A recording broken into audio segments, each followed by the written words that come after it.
Hello mga bata, magandang araw. Ako si Ma'am Roma, ang inyong kaagapay sa pag-aaral ng musika. At ngayon nga tayo ay nasa week 1 and 2 na at ang ating topic ay antas ng dynamics. So alam naman natin na ang dynamics ay may kinalaman sa paghina at paglakas ng tinig. Pero may mga antas ito at yun ang pag-aaralan natin ngayon.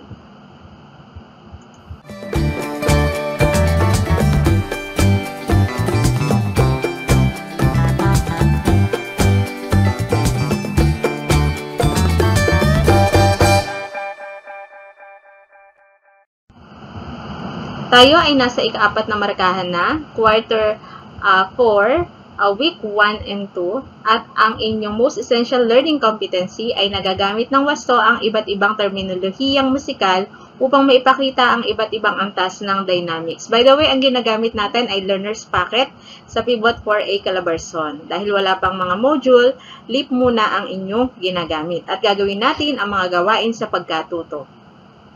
Okay, para sa ating panimula, ang mungkahing oras ay week 1. Ang week 1 at week 2 kasi ay magkasama. Ang pareho niyang topic is dynamics, antas ng dynamics. So, dito ang sabi, ang dynamics ay isa sa mga elemento o sangkap ng musika.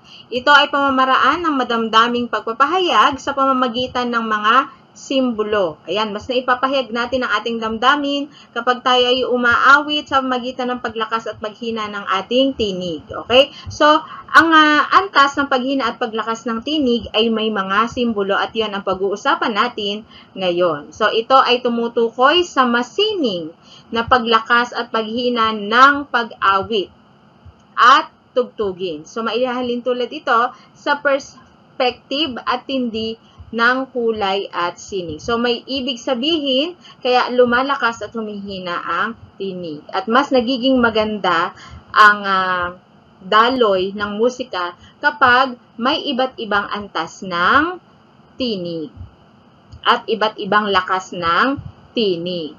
Ang mahina at magaang tunog ay nagpapahayag ng kapayapaan o pagiging malayo. Samantalang ang malakas na tunog ay nagbibigay ng pakiramdam ng kasiglahan, buhay, at kabataan. Okay, di ba? Siyempre sa arts, merong ibig sabihin yung mga kulay, di ba? Ganon din sa music.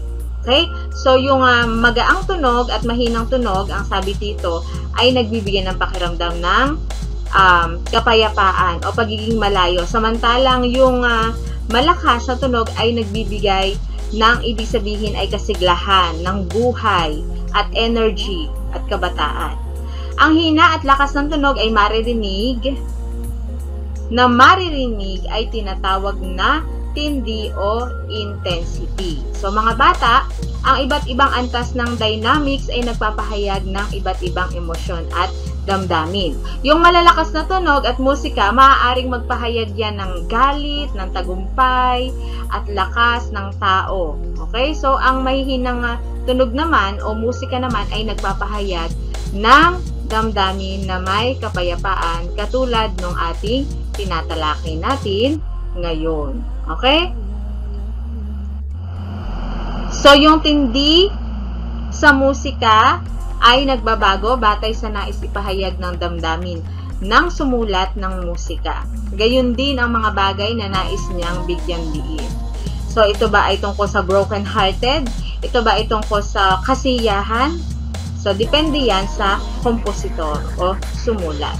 Ang iba't ibang antas ng dynamic sa musika ay maipapahiwatig sa pamamagitan ng mga simbolo na nagsisilbing gabay sa mga awit o manunugtog upang lalong mabigyang buhay ang mga komposisyong musikal. So, kaya nalikha yung mga simbol para maging guide. Kung lalakas ba o hihina ba ang tinig, kung mahina ba yon o malakas, kung papalakas o papahina, at mas nabibigyang buhay nga ang isang komposisyong musikal kapag may mga simbolo at kapag ginagawa yung simbolong nasa komposisyong musikal. Ang salitang mahina o malakas ay karaniwang ginagamit upang ilarawan ang dynamic. So, may mga salitang maaaring gamitin upang maipahayag ng wasto ang tamang antas ng lakas o hina ng isang tunog. Narito yung mga antas ng dynamics. So, ayan, meron tayo ditong mga column. Ito yung antas ng dynamics. Ito yung mga simbolo at narito naman yung kahulugan. So, mga bata, yung paghina at paglakas ng mga antas ng dynamics ay maaaring biglaan at maaari din naman na dahan-dahan. Ito ay ipinakikita gamit yung mga simbolong ito para sa decrescendo o dahan-dahang paghina. Ito yung decrescendo, dahan-dahang paghina. Oops, mali yung kanyang mali yung kanyang symbol. Pwede natin itong i-correct. Dahil ito ay yung nasa lip nyo. Pwede natin itong i-correct. Dahan-dahan itong paghina, yung decrescendo. At yung tunog sa musika at simbolong para sa crescendo naman ay dahan-dahang paglakas. So, ito ay baliktad. Dahan-dahang paghina. So, dapat ito ay dahan-dahang paghina. So, malakas muna bago hihina. Okay? So, baka nagkaroon lang ng clerical error. Okay, so yung mga antas ng dynamics na ito, mga bata. Ang mga antas ng dynamics ay hindi lamang nailalarawan sa wikang Italyano. Dahil ito ay mula sa wikang Italyano. Ito ay maaaring ilarawan din sa sariling wika ng isang kompositor. Okay, so yung mga salita o parirala na mahina at mas mahina, malakas, higit na malakas o pinakamalakas ay ginagamit upang ilarawan ang mga antas ng dynamics sa wikang Filipino. Pero kadalasan makikita natin ito sa musical piece, itong mga simbolong ito. At ito ang ibig sabihin niya. Ibig sabihin ng pianissimo,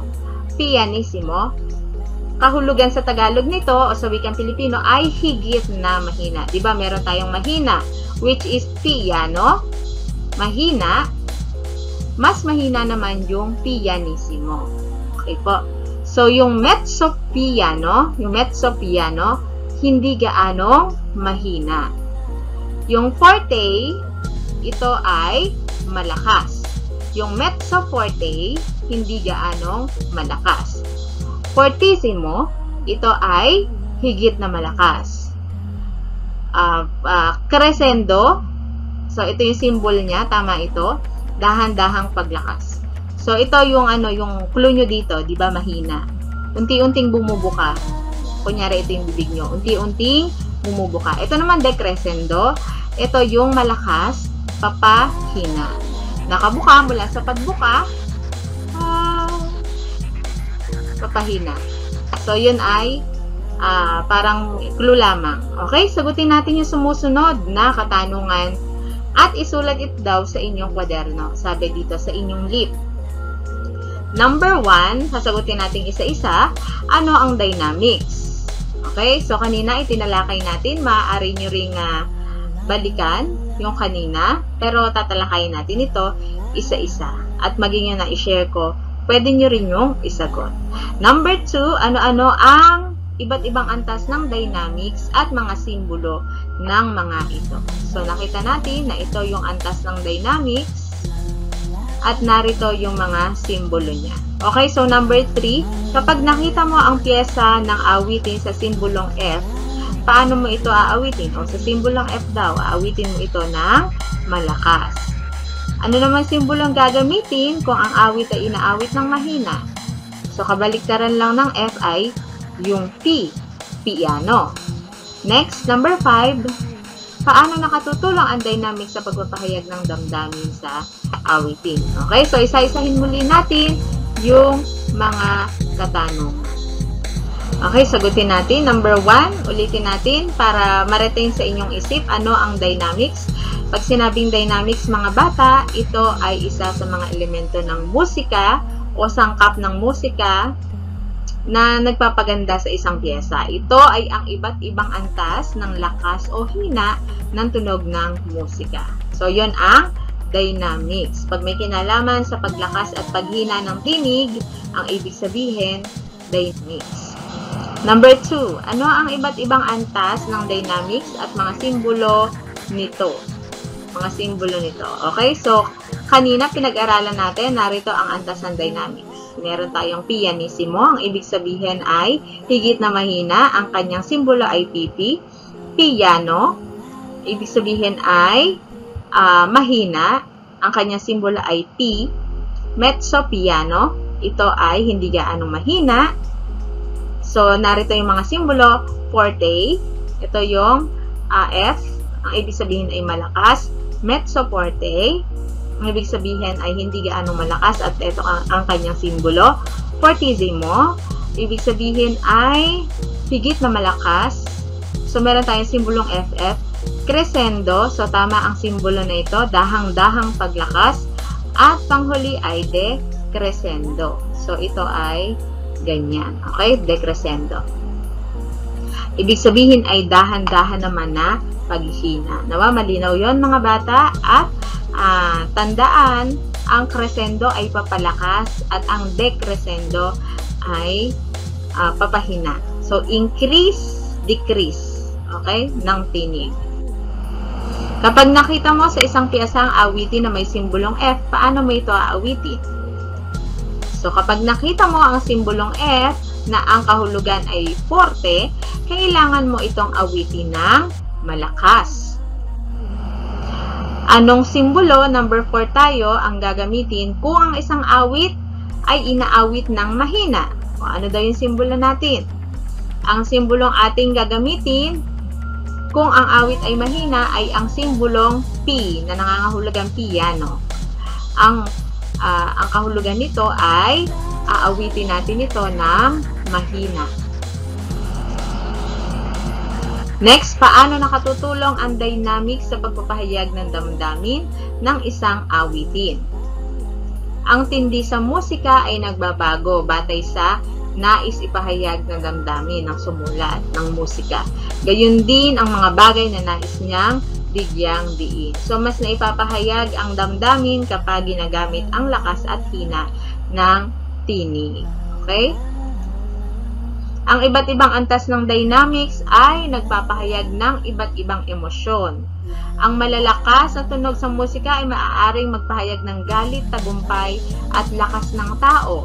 Ang mahihinang tunog o musika naman ay nagpapahayag ng damdamin ng kapayapaan. Para sa ating gawain sa pagkatuto bilang isa, basahin ang sumusunod na salita o parirala. Bigkasin ito ng wasto, gamitin ang wastong dynamics sa pagbigkas. I-video ang gawain at ipadala sa GC o Messenger ng inyong klase. Okay, so yung kopya ko ay wala akong nakitang mga salita na halimbawa o parirala. Kung meron kayong kopya ng gawain sa pagkatuto bilang isa, gagawa natin ito ng halimbawa. Pero mabilis lang naman yung inyong gagawin. Ang sabi doon, gamitin ang wastong dynamics sa pagbigkas. So, ang ibig sabihin, babasahin nyo lang. Kung ano yung meron kayong na kopya na ibinigay ng inyong guro, at halimbawa, may nakita doon na kung meron iyong mga simbolo, alam nyo na kung paano yon bigkasin. Halimbawa, yung P, bigkasin nyo yun ng mahina. Yung F, bigkasin nyo yun ng malakas. So, pagbigkas lang naman ang sinasabi doon. O maaari din naman na ang ibigay sa inyo ay isang simpleng sentence lang. O kaya, mga sentence. Halimbawa, 1 to 5. Ibabagay nyo lang yung inyong tinig base doon sa damdamin na nais iparating ng sentence. Kung meron akong example doon sa aking lip, ay bibigyan ko kayo ng sample. Dahil ito lang yung kopya ko, wala akong napulot doon sa lip na mga salita at parirala. Kung meron kayo, pwede nyo i-comment down at sige, gagawa natin ito ng ibang video para sa gawain sa pagkatuto bilang isa. Ayan, so para naman sa inyong gawain sa pagkatuto bilang dalawa, pag-aralan ang score ng awiting Blow, Gently Blow. Pansinin ang mga dynamics na ginamit sa awitin. Awitin ito sa tulong ng iyong magulang, kapatid at i-video ang gawain at ipadala sa GC o Messenger ng inyong klase. So, ang gagawin nyo lang, papakinggan nyo yung Blow, Gently Blow at aawitin ito kasama ng inyong magulang o kapatid. Okay? So, tignan muna natin, ano ba yung mga simbolo na nandito? So, una ay mahina daw dahil nandito ay yung piano. Blow, gently blow, wind come and go. leaves falling gently. O, palakas ito ha, palakas. Leaves falling gently down from the tree. Tapos mahina uli. Blow strongly, blow, feeling so cold. O, pahina ito. Ayan yung pahina, okay? So, decrescendo. Feeling so cold. Branches and leaves. Tapos, merong forte. Branches and leaves dance as wind blows. Okay, tapos dito sa whisper to me. Kanina mahina. Mas mahina ito ngayon. Whisper to me a sweet melody. Ayan, may forte.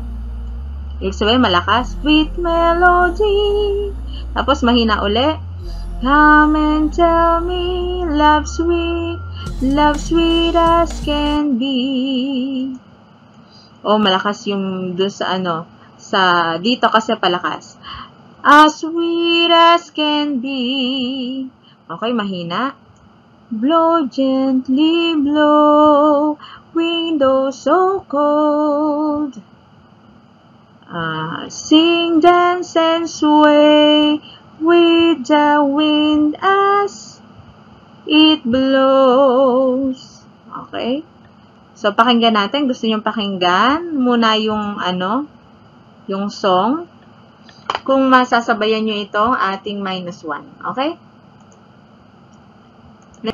Ayan. So, ito yung ating -1.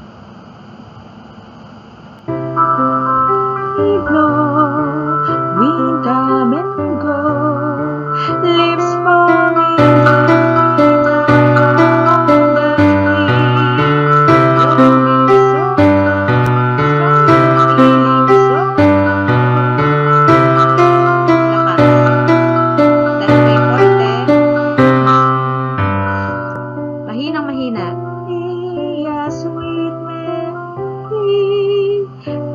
mahina. Mahina.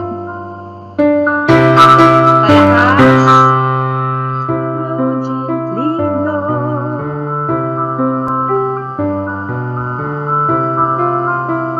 Ayan. So, bibigyan din lang natin yung kanyang mga symbol. So, doon naman sa tugtog, maririnig nyo naman kung palakas o pahina. So, yun yung todo nun. Blow gently, blow. Mahina muna.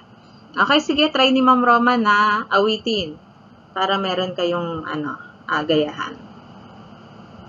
Kahit hindi familiar sa akin. Sige, go.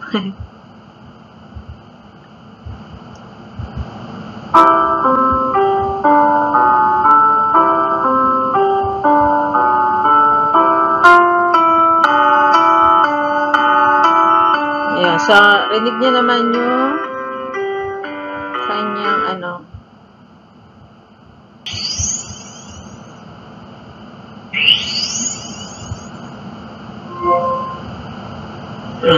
mahina muna. Gently blow, wind come and go, leaves falling gently down from the tree.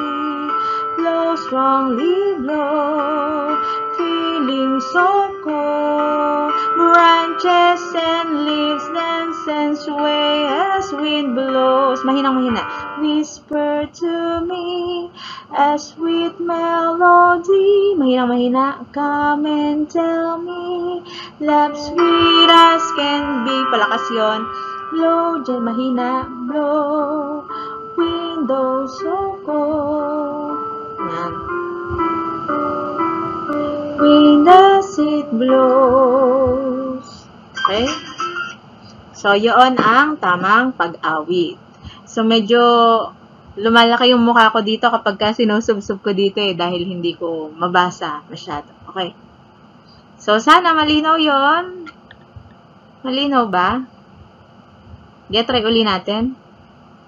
Blow gently, blow, wind come and go, leaves falling gently down from the tree. So, may palakas yun. Leaves falling gently down from the tree. Pahina. Sunod, mahina. Blow, blow strongly, blow. Feeling so cold. O, ito malakas. Branches and leaves dance and sway as wind blows. Mahinang mahina. Whisper to me a sweet melody. Mahina. Yung sweet melody, medyo malakas. Whisper to me a sweet melody. Mahina. Come and tell me, love sweet as can be. Tapos, mahina. Blow gently, blow.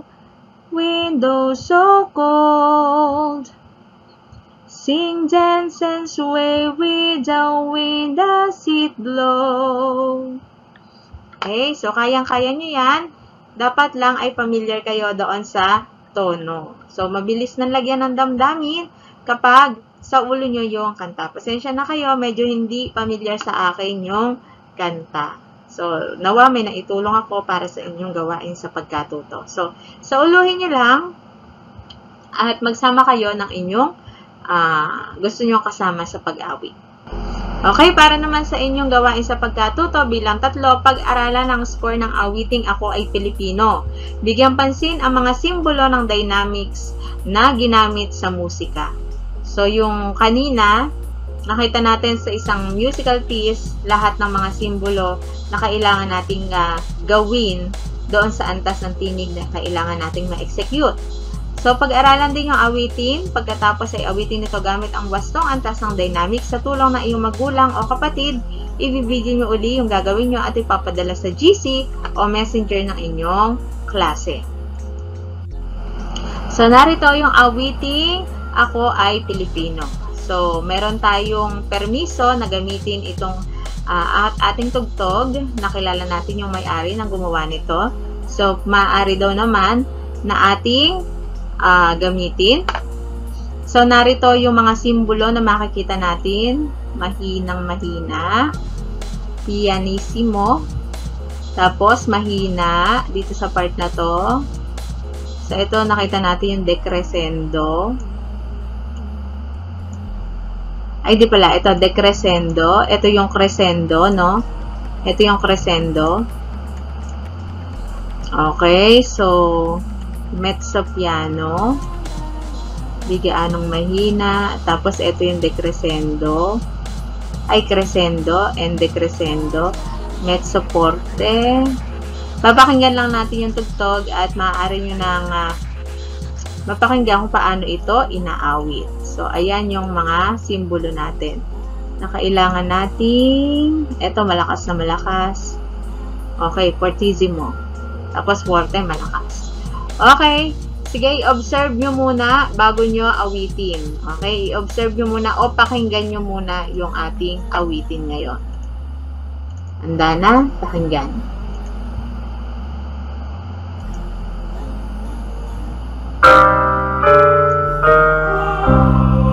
Ay, Pilipino,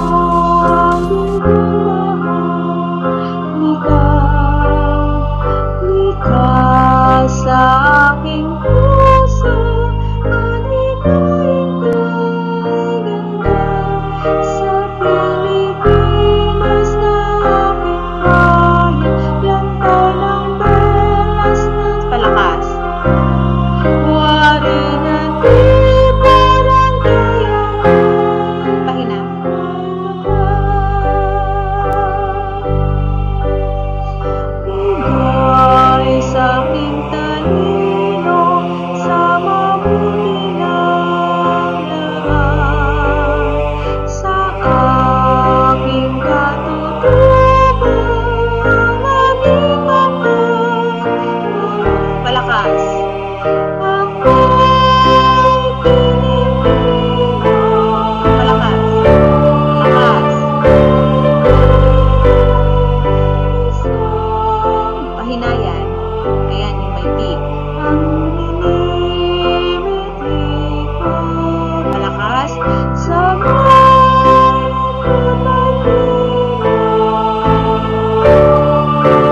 ipakita nyo yung tamang paglakas at paghina ng awit na Ako Ay Pilipino. So, ang gagawin nyo lang, hingi kayo ng kasama sa bahay at aawitin nyo yung Ako Ay Pilipino.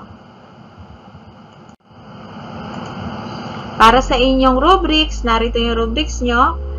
Kung sa palagay nyo na ipakita ang iba't ibang antas ng dynamics, lagyan nyo ng 5. Kung nasunod nyo yung antas ng dynamics na kinakailangan sa bahagi ng awitin, lagyan nyo yung 5. So, kasi ang 5 yung pinakamahusay. Angkop na paggamit ng kilos at tinig sa pagtatanghal. So, kailangan nasa puso nyo, naaawit nyo ba ng maayos yung awitin? Dapat sa ulo nyo. Dahil ito ay makabayan song, dapat sa ulo natin yung awiting ito. Ay pamamalas ang masining na pagtatanghal. So, maaari din naman na mag-costume kayo para maipakita nyo yung masining na pagtatanghal nyo. Okay? Mas maganda yung nakikita ng teacher yung effort nyo para sa sasagawa ng mga gawain sa pagkatuto. Okay, so sa inyong gawain sa pagkatuto bilang 4, ang sabi dito, ipakita ang iyong pagiging malikhain sa pamamagitan ng pagpalakpak. So, palakpak lang ang sinabi doon. Ipakita ang iba't ibang antas ng dynamics, magsanay sa tulong ng nakatatanda. Maaaring i-video ang gawain at ipadala ito sa inyong guro. Markahan ang sarili at lagyan ng check ang column. Gawin ito sa iyong sagutang papel. So, ito ay susulat nyo sa inyong sagutang papel. So, ito gagawin nyo. At ang gagawin nyo lang, hindi naman sinabi dito na kumuha ng awitin at wala ring awitin na ibinigay. So, pagpalakpak lamang ang gagawin nyo. Pagpalakpak. So, ipakita yung pagiging malikhain nyo. Maaaring solo-solo kayong palakpak, ganyan. Okay, so ipapakita nyo lang iba't ibang antas ng dynamics. Ano-ano ba yung antas ng dynamics natin? So, ayan. O, tandaan na, mga bata, baka ito ay malimutan. Ito ay baliktad. So, baka nagkamali lang ng pagdodrawing. Okay? So, halimbawa, yung pianissimo. Purihin muna natin ito. Okay, so halimbawa, yung pianissimo muna tayo. So, ang sabi doon, so, maganda magkaroon muna kayo ng basis kung ano ba yung malakas at kung ano ba yung mahina para sa inyo. So, halimbawa, yung malakas. Yung malakas, kunyari, 5 kayo sa pamilya. Sa dynamics nyo, yung malakas nyo ay 3 yung pumapalakpak. Halimbawa, 5 palakpak. 1, 2, 3, 4, 5. So, yun yung malakas nyo. Tapos, yung mahina nyo ay, halimbawa, 1 lang yung pumapalakpak. O kaya, 2 lang yung pumapalakpak. Kasi medyo may mas mahina pa, di ba? So, 2 lang pumapalakpak. 1, 2, 3, 4, 5. So, maririnig naman yon kung ano yung malakas at mahina. Yun yung mahina nyo. Halimbawa, yung pianissimo. Ang sabi doon, higit na mahina doon sa mahina. Ibig sabihin, kung kanina ay 3 yung pumapalakpak, kung yun yung mahina nyo, o 2 yung pumapalakpak. Ngayon naman, 2 o 1 lang yung pumapalakpak. 1, 2, 3, 4, 5. Okay? Tapos, yung piano, mahina. Yun nga kanina, yung 3. 1, 2, 3, 4, 5. So, kailangan lang ma-distinguish kung ano yung higit na mahina, o hindi gaanong mahina. Okay, yung hindi gaanong mahina, syempre, mas malakas siya doon sa higit na mahina.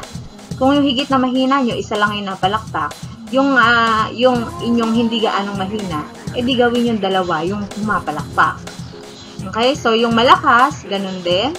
So, magbigay kayo ng ilang pumapalakpak. O kaya, maaaring sabay-sabay na control lang yung inyong palakpak. Kahit hindi 1, 2, 3, 4, 5. Halimbawa, ito, mahina ko. O, pag sinabing, yun yung piano ko, ha? Pag sinabi higit na mahina. O, pwede nyo sabay-sabay kayo na pamilya. Basta sabihin nyo lang sa kanya, Nay, kailangan dapat mas mahina yung yung dito sa pianissimo. Okay? So, dito naman sa mezzo forte, hindi gaanong malakas. So, gawan nyo na rin ng variation kung ano yung malakas na hindi gaanong malakas. So, maaari din naman yung kanina, yung sabay-sabay, papalakpak, pabawas ng pabawas yung papalakpak. Okay din yon. So, gawin nyo din malikhain yung inyong pagpapakita kung paano maririnig yung dynamics. Okay, ito magandang gawan, yung crescendo, dahan-dahan ng paglakas. O kunyari, 1 ka muna, 2, 3, 4, doon sa pamilya nyo. So, yun ay palakas. Dahan-dahan ang palakas. O, decrescendo. Halimbawa, lahat kayo ay pumapalakpak. Ayan. Tapos, unti-unting paalisin mo isa-isa. Ayan, paalisin mo isa-isa hanggang sa humina. So, yun ang ating decrescendo. Malinaw ba? Palakpak lang kayo, depende doon sa hinihingi ng antas ng dynamics. So, kung maaari, lagyan nyo ng lagyan nyo ng parang tiyan.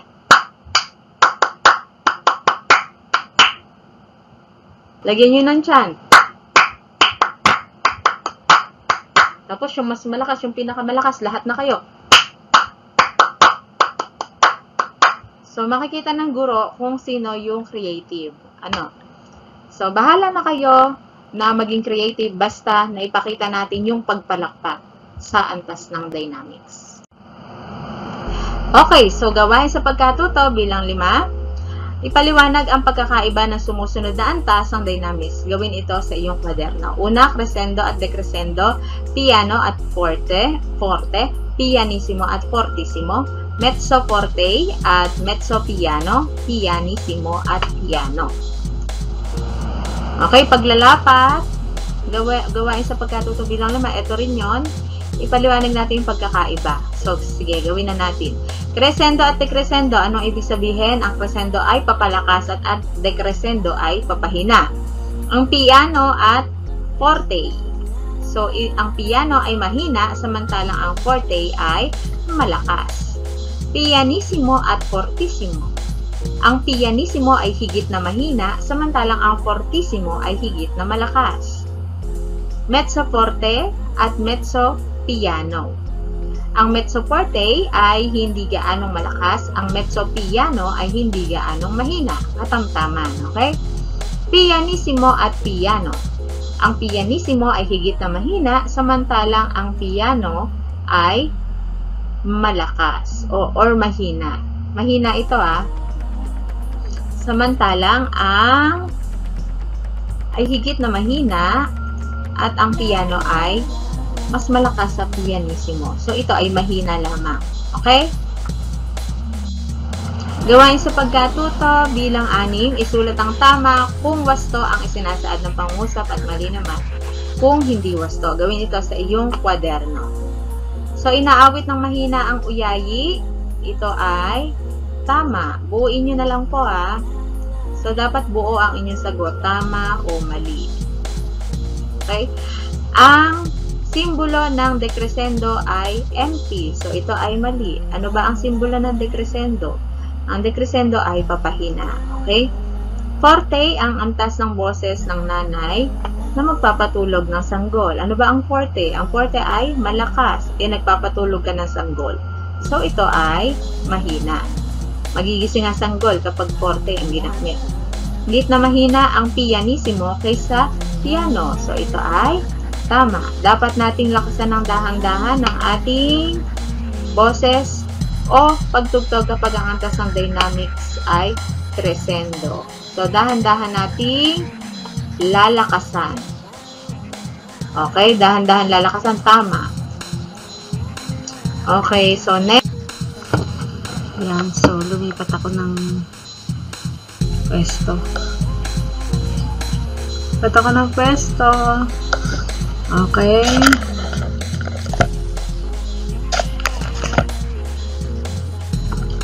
Ayan. So, mga bata, yun yung gawain sa pagkatuto bilang 7. So, hindi familiar kay Ma'am Roma itong Maria Clara's Lullaby. Puro -1 yung nakuha ko. Pero, siguro makakatulong sa atin ang ating mga lolo at lola. Medyo matagal na awitin na ito. Magpatulong sa inyong mga magulang kung merong may alam nitong awit na ito. Pero, basically, ito ang tono nito. Pero, basically, narito naman yung tono niya. No? Kaya, pwede nating pakinggan. Pwede rin nating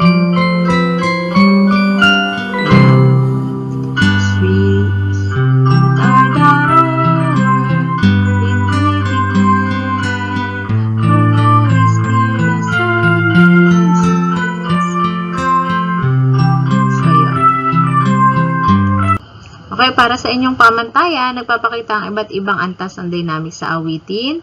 Nakasusunod ng antas ng dynamics na kinakailangan sa bahagi ng awitin. Angkop ang paggamit ng kilos sa tinig sa pagtatanghal. Naawit ng maayos ang awitin na ipamamalas ang masining na pagtatanghal. So, lalagyan nyo lang ng check kung nasaang antas kayo diyan. So, kapag pinakamahusay ay 5 at nangangailangan ng pagsasanay ay 1. So, huwag mag-alala dahil laging merong room for improvement. Okay, so dyan nagtatapos ang ating talakayan para sa inyong week 1 and 2 para sa grade 5. At nawa may naitulong sa mga broma kung nakatulong ang video ito. Please like, share, and subscribe para sa hindi ko nakaka-subscribe. At pwede i-share sa mga group para meron din silang maisagot